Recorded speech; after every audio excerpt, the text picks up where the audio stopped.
Welcome back to my Hardcore Forever world, where in this episode, we are going to build this amazing Gothic style cathedral. This cathedral will be full of all the villager trades I'll ever need, as well as plenty of storage and a super cozy book nook. So enough talking, let's get started. So that's right, we're finally going to get some villager trading going on in this world, which is something we've desperately needed for the last few episodes. But in terms of location for this cathedral, I'm not entirely sure where I want it to be. I think I want it somewhere in this area here. I think this spot would be kind of nice and it would kind of connect nicely to our main path there. And we could do some really cool decoration along that path as well. But to get a better idea of the space we're working with, I think I'm going to go in and terraform this whole area here, just to make it a little flatter and smoother, which will also help it connect nicely to our farms here. So with our trusty shovel here, I think I'll get started on that.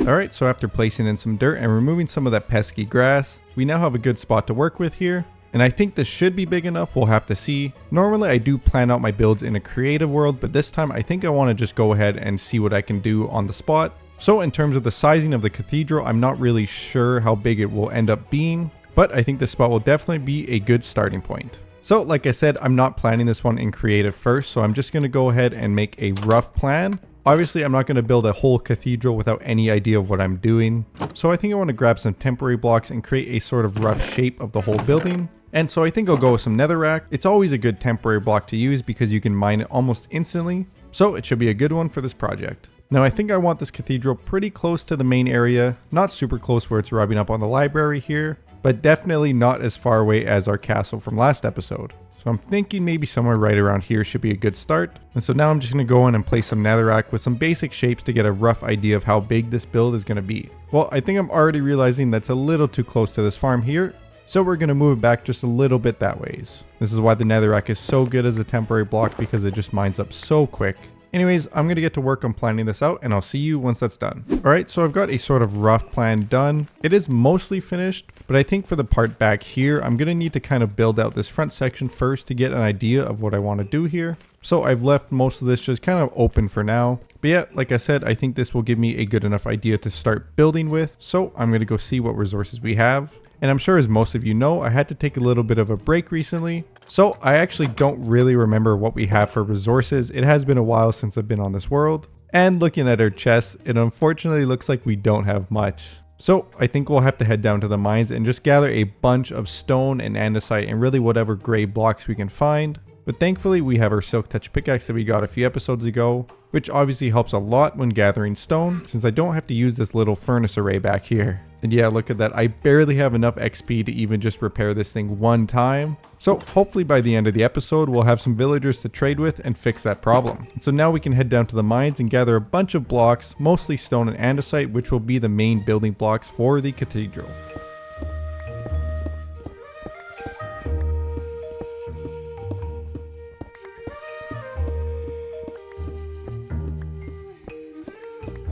While I go mine away for some stone, I just wanted to take some time to talk about recent events in my life. First, if you missed my last community post, I recently moved into a new apartment, which is why I haven't uploaded in a while. Well, you'll be happy to know that I'm fully moved in and have settled in nicely, which should mean a better upload schedule from here on out. I also wanted to just thank you all for the support you've shown, not just recently while I've been moving, but also since I uploaded my very first video. All of you have been incredible and have really motivated me to keep making videos. So, thank you all for your continued support. Anyways, with that said, let's get back to the video. Alright, so I'm back from the mines and we've got a bunch of resources to get started with. And wow, let me tell you, it is good to be back. Even a task as mindless as just mining a bunch of stone and andesite is so relaxing in Minecraft, so I'm super happy to be back playing this game. Anyways, now that we have some materials, I can go grab some stone and andesite and we'll get started on building the basic structure. So for this first part, I'm going to build up this plan I placed down with netherrack with just some stone and andesite and get some rough shapes going. And then I'll come in later and detail those when needed. So let's get started on that. The first thing I needed to do was build up the basic shape of the cathedral. So I went in and replaced all the netherrack with a mix of stone and andesite. I really liked this combination of blocks since it gave the build a much cleaner, more solid look, which is exactly what I was going for. I continued this mix about 17 blocks up before realizing the corner sections were way too wide for the scale I was working with. But hey, that's exactly why starting with basic shapes is so important. If I had gone all in with details first, fixing that mistake would have been a huge waste of time.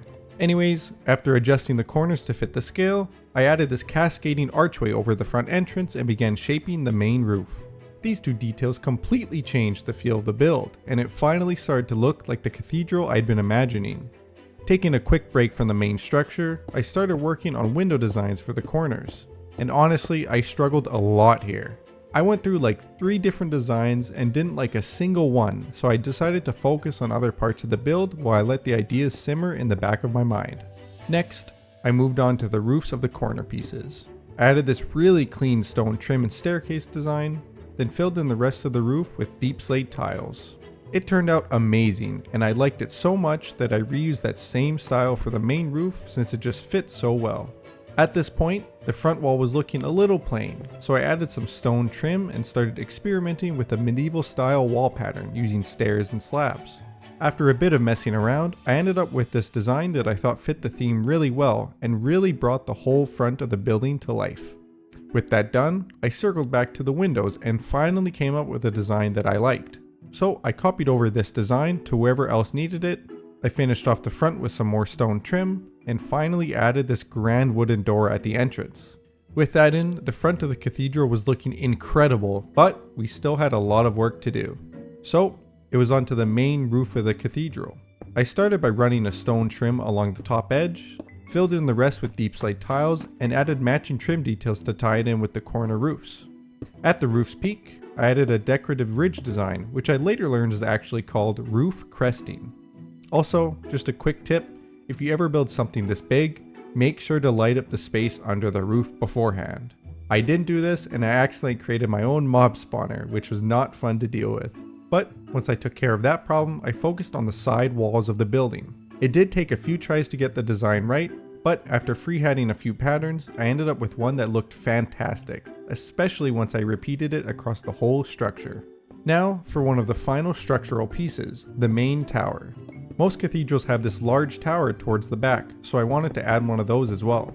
I started by planning out the size of the tower, then built it up from the ground, since a huge floating cube on the roof wasn't quite ideal. And for the roof of this tower, which I'm sure you could have guessed, I used the same roof trim and deep slate tile design. Once that roof went on, the whole build came together beautifully. I actually stopped for a bit just to admire it from a distance since, I mean, come on, it looked awesome. Anyways, after that, all that was left to do was some finishing touches, including setting the tower walls in by a block to add some depth, closing off this back wall, and finishing the rear trim. And with that, the cathedral exterior was officially complete. I'm honestly so proud of how it turned out, especially since this was the first major build in this world that I didn't plan out in creative mode beforehand. Alright, so we have the whole cathedral exterior done here, and I am just in love with this thing. And one of my favorite angles of this thing is over by the farms, which I think I showed a shot of this in the cinematic shots, but this just looks so cool right here. I just love it. Anyways, now that we have the exterior done, it is time to work on the interior of the cathedral. And my initial deal is to have a bunch of dark wood inside to kind of give it a dark, gloomy vibe in there. And once you know it, we don't have much wood in our storage room. So I'm going to quickly chop up some trees and we'll get on with the interior.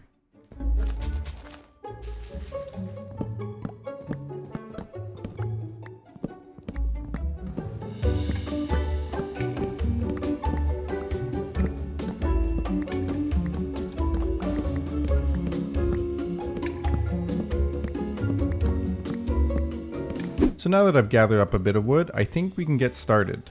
Normally for my interior builds, I do kind of the cinematic shots with the replay footage and kind of voice over what I did. However, I think this time I want to take you guys along with me just so you can get a bit of insight into how I process doing the interiors. But first things first, this cathedral needs a floor. For now, I'm going to use all dark oak planks, but I think I'll probably change this and make some sort of design later on. I just want some sort of foundation to work with for the time being. And yes, I know I can use top slabs for this, but I'm honestly not really struggling for wood that much at the moment. And since I might be breaking some of this later, I think it's fine to just use the full planks. Anyways, I think the first thing I want to design is the sort of trading booths for the villagers. So I'll just grab some sugarcane and some leather and we can get to work on that. And so I think for the cathedral, I'm going to have most of the villagers kind of along these outside walls, probably do 2 or 3 floors of them. And then the middle will be kind of more open, maybe for some chests or just some other decorations. I'm not sure yet. Like I said, we're going to start designing the trading booth. So I'm just going to put the lectern down here. And so I'm going to come in with some other dark oak blocks and just see if I can come up with something nice. I'll definitely know I want this blocked off with the trapdoor. And it really doesn't have to be anything too crazy. I mean, they're just sitting in a 1x1 space, so, they don't need a whole mansion or anything like that. All right, so I just threw together some slabs and stairs with a bit of stripped dark oak logs, and I think we got something pretty nice here. It kind of looks weird on its own, but I think when we have a bunch stacked together, it'll look a little better. And who am I kidding? They are still villagers, so we really don't have to do that much for them. But now, since we know the basic design of one of the trading booths, I'm going to fill in the rest of this floor and then add a bunch more of these along these walls here, and then we'll get back for the rest of the interior.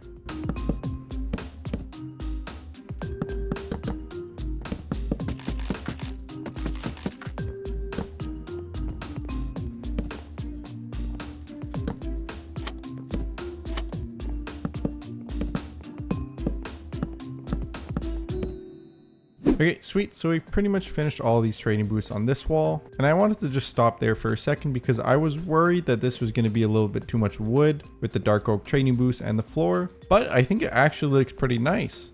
And if you imagine maybe 1 or 2 more levels of dark oak, I think it'll look super nice in here once it's all done. But with these in place, I think we're just going to shift gears a little bit here. I would love to keep building the interior of this, but we do need to take a break and just get some villagers in here. And so my plan for the villagers for the time being is just to make a little room for them here with a bunch of beds. That way we can throw them some food and they can start breeding.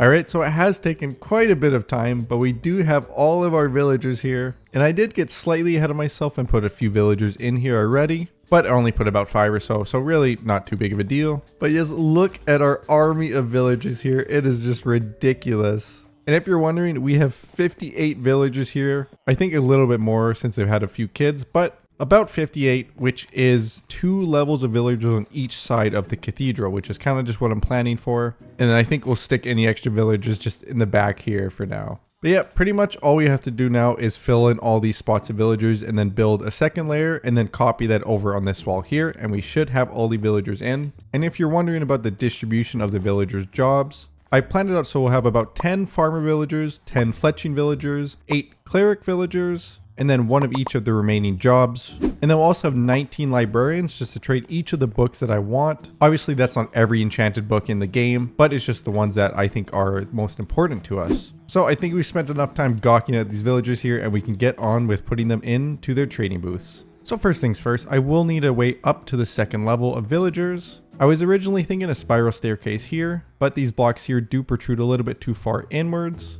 And so I'm thinking we'll just have these stone walls go all the way up in these little corners here. So unfortunately, that does mean we can't use this space here for the spiral staircase, but we can add a little staircase right here going up, which should do the trick just fine. So I think for the second layer, I'm going to go 1 or 2 blocks higher than this. I think adding 1 block here would be nice because we could use it for things like item frames and kind of denote which villagers are in each section. So for the farmers, we could have, a wheat or a pumpkin or whatever they trade, just to make it a little easier to find which villager I want to trade with. So for this separation block, I'm thinking we just use some stripped logs. It's hard to go wrong with stripped logs, especially when you're using item frames. They just look so good.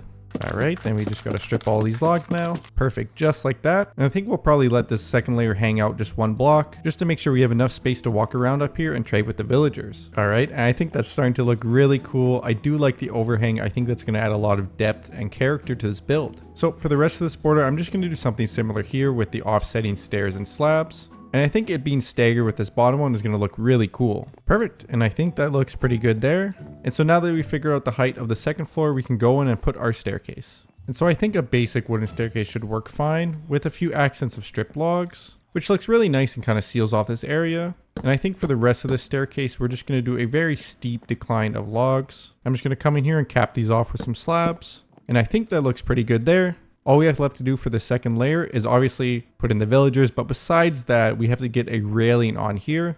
And I think just something simple like this, using some fence gates and some fences, should look really good going across the whole layer. Alright, and I think that is looking so good so far. And so the final step for the second layer is to add the trading booths above them. And so I'm pretty much just going to mirror the exact same design. It's not going to be anything super interesting since you've already seen that. So I'll be back once I'm done with that. Alright, so I finished up the design of the second layer, and let me tell you, I am so happy with this. It looks so cool. I added some lanterns as well because it was getting really dark, but I just love how this looks. It looks awesome. But anyways, now that this is done, we just have to get all the villagers into their places and of course copy it over on this side. But now that I know how it's going to look, I think it should be pretty smooth going and hopefully faster, because this honestly took me a long time, much longer than I would have hoped, but it turned out good, so hopefully it was worth it. Anyways, I'll get this other side done and then I'll be right back. Alright, so we have gone both layers done and all of the villagers into their training posts. Now, I will admit we are missing just one village up here, I think. Right here, we are missing one villager. I guess in the whole process of everything, we ended up losing a few. But don't worry, I will get a villager into that spot. Between episodes, I'm just kind of over moving these villagers because moving 57 villagers into the trading post was a really horrible task. I mean, I've worked with villagers before and we always know how horrible it is to work with them, but having so many was just the worst. Anyways, before we continue, I just want to quickly take out these guys because now we don't need them. They kind of just spawned because the game thought this was a village in here. But I gotta be really careful because these guys could probably kill me in 2 shots and I wouldn't really want to die to these. So I think what I'm gonna do is just pillar up over here, and I actually made some arrows. And so hopefully we can just shoot them from here. Perfect. That wasn't too bad. So now I think the next order of business is to put a roof in here.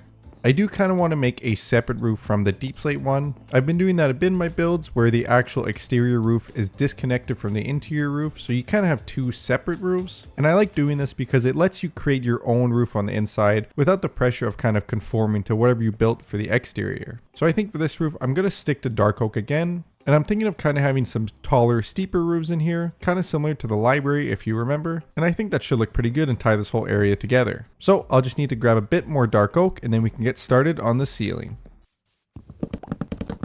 Alright, so now that I've gathered up a bunch of wood, we can get started on the ceiling. And like I said, I want this to be kind of a steep sloping ceiling, so I'm going to just start with some upside down stairs. And I'll do 1 plank on top of those. And then we'll do another row of upside down stairs, with another row of planks on top of those. And I'll do 1 more row of upside down stairs, but then put 2 planks on top of those. And for the top layer, I'll just do 1 row of planks. Now we can go down to see how that looks so far. Yeah, you know what? I think that's pretty good. Alright, so I think we've got the rough design in place. So all we have to do is just carry that all along this side and then duplicate it on this side as well. So let's get to work.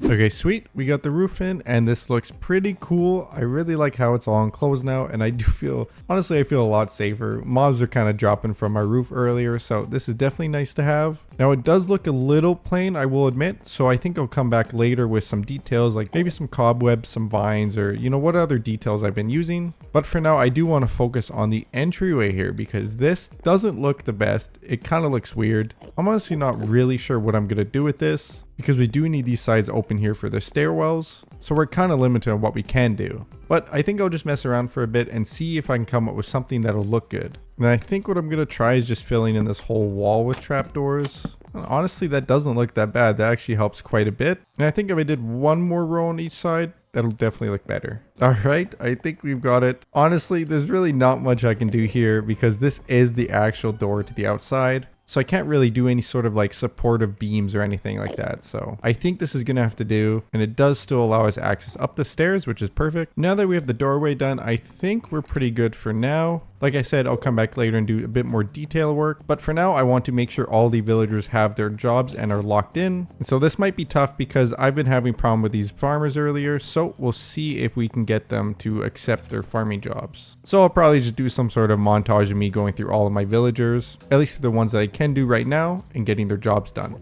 Now, I thought this would be the easy part of this whole project, but I was greatly mistaken. I think when breeding the villagers or putting them into a booth, I must have missed a step because they were so reluctant to take a job. I tried several different things, like removing the trapdoors above their heads or putting beds near them, but it seemed like all they wanted to do was socialize with each other. I eventually decided to just release all the villagers into the main room and spam job logs, mostly lecterns to get the book trades faster. And this did work a lot better. Of course, it did mean I had to get them all back into their booths a second time, but it was really the only thing that worked for me. In terms of what enchanted books I got, I'll put a list of them on the screen. For most of the enchantments, I took either the highest or second highest level I found, except for protection. The rerolling was taking a very long time, so I did have to settle for the first level of protection, but other than that, I am pretty happy with all the enchantments I ended up with. Alright, and we are back from that mess. I'm not even gonna lie, that took almost 5 hours to get all of these villagers their jobs. It was just crazy. I had so many problems, but I think I figured out the reason. And that's actually the same reason that none of these farmers have their composters or really any of these other villagers have their job blocks. I think it was because these other villagers were locking onto their job blocks and it was kind of conflicting with the villager in the booth. So yeah, that's why I don't have any job blocks in right now, because these guys will just take their jobs. But yes, we filled all of the booths with the villagers. Of course, except for the 8 remaining down here, which will be our cleric. And obviously the reason we don't have clerics yet is because we haven't actually been to a nether fortress and gone blaze rods. So that will be the next task on our list, is to go find a nether fortress and kill a bunch of blazes. And for those that have been watching very closely, I'm now at level 1. This is because I've spent a lot of my XP trading with the villagers and preparing for the nether journey. And so all the XP was pretty much just spent on this sword, which is a sharpness 5 and looting 3. It's not going to be a permanent sword, I don't think. I just wanted looting 3 on it because obviously if we're going to be killing blazes, I'd rather get the blaze rods faster and get out of there as soon as possible. We also have this bow with a bunch of good enchantments on it, which will just help me snipe any mobs from long ranges while I'm attacking the nether fortress. But I think that's enough talking. I think it's time we go attack a nether fortress. First things first though, I do want to get a piece of golden armor, just so the piglins don't attack me. And I think I'm actually going to swap out my diamond pants for this, just because my diamond boots do have feather falling 3 on them, which will definitely come in handy. And also my diamond pants only have unbreaking 3, they don't have any protection on them, so I think it'll be fine if I swap those out. So now that we have all the proper gear, I think it is time we finally look for our nether fortress.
Alright, we have made it back in one piece, and honestly that went pretty smooth. I thought I was going to have a much tougher time finding a fortress and also fighting those blazes. But now that we're back, we can finally continue with our villagers. So first things first, I just want to go ahead and make all of the 8 brewing stands.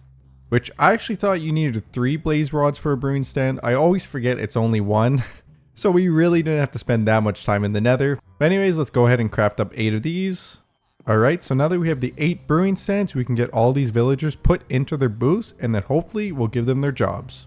So I think I want to give a bit of a live demonstration on how I actually trap the villagers into their booths. It does have to be at night though, because it does involve beds, so pretty much what I've been doing is placing a bed and hoping that one of them will get attracted to it. And you know what, I'll just fill in the rest of these beds as well. So unfortunately this does take a bit of a trial and error, because how this mechanic works is that any nearby villagers will get assigned this bed. So that means that anyone already in boosts could get assigned to this bed, and then that will mean that all the other villagers can't use it. So luckily we got 2 right here, so all I really do is I go and place some trapdoors around them. And since villagers are 2 blocks tall, they can't walk past these trapdoors. And I simply just break the bed and they should stand up in the trapdoors there, because when you break a bed with a mob in it, they will stand up where the pillow is. So pretty simple. And then I just keep repeating that process until I get most of their villagers in the booths. And if you're having trouble with the beds, what you can also do is just put them in a boat. And it's pretty much the same thing. You just want to back the boat up into the trapdoors. And once they're far enough in, you can just break the boat. And they'll just stand right in the trapdoors there and they'll be stuck. And so from here, the final step is just to push them back and then place a trapdoor wherever you want, really. I'm putting them there just so they only have 1 block of space, but you could give them 2 blocks if you're feeling generous. And so yeah, that's been my entire process. That's how I get them trapped into their booths. And it honestly isn't too bad. It just takes a long time when there are just so many villagers to do this with. Alright, sweet. So now that we have all the villagers in their booths, we can finally give them their cleric jobs. Now I found that this is kind of a trial and error process as well. I'm not entirely sure why it doesn't work right away, but I think it might be because the other villagers are trying to get that job. Sort of the same thing as the beds. But then sometimes it works perfectly, like here, we already have 3 of these clerics put in. So I'm honestly not really sure. If you guys have any ideas on how this mechanic works, please let me know because I'm honestly clueless on how this works. I've been struggling so much, so I really could use some help. Alright, so we have all the clerics in and locked in with some trades. And now we can finally put in all the other job blocks since we no longer have any unemployed villagers in here. So there should be no messing around with who gets what job. Should be all good to go. And one mechanic that I do know how works is the job block. So if you want their trades to reset, they will need access to their job block. And I was going to cover all the job blocks with dark oak trapdoors, but you know what? I think I like it like this actually. I think it's cool being able to see where the jobs are. And I definitely like this section here where you have all the random jobs. It just gives it some variety. So now that we finally have all the villagers in with their jobs, we can get started on the finishing touches of this build.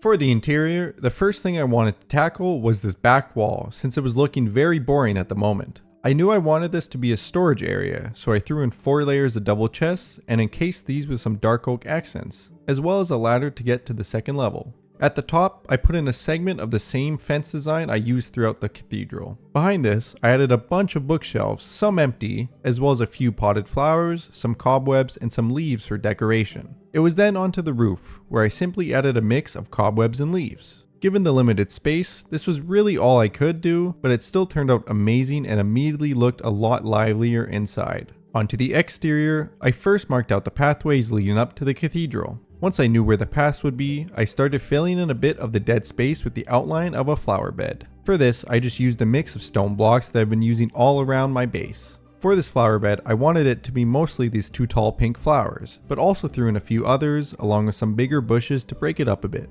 After, I went back to texture the path, using my classic mix of packed mud, mud bricks, and coarse dirt. Now, I had to worry about this big open space, and when in doubt, slap in a wheat field. Only half joking, I did plan for a wheat field to go here, since I felt it would match the aesthetic of the Gothic cathedral well, and it did. For the last bit of exterior decoration, I outlined another spot for a flower bed. This one was a bit smaller though, since I did have to leave room for any future builds on this side of the cathedral. Anyways, this flower bed was made of mostly mossy plants with a few flowers and firefly bushes, since I wanted to make it distinctly different from the other flower bed. Lastly, the doorway was looking a little bland, so I added this pile of barrels to the left of the door, and to the right these simple little benches. And with those in place, this build was fully decorated and officially complete. I think it turned out amazing and ties in so well with the farming area of our city. Alright, so I think we're done with all the decorations of this build, which also means we're done the entire build for this episode. And I really love how this turned out. I love the interior here. It honestly is a little basic maybe, but it does add a lot of detail and life to the interior here. Especially all the bookshelves up there, it just really gives a cool vibe to that area. I also really love how the exterior turned out. And now that we have more of these paths in and more decoration around the front of the building, it just looks so cool. Especially when you're just walking out of this alleyway here, it just looks awesome.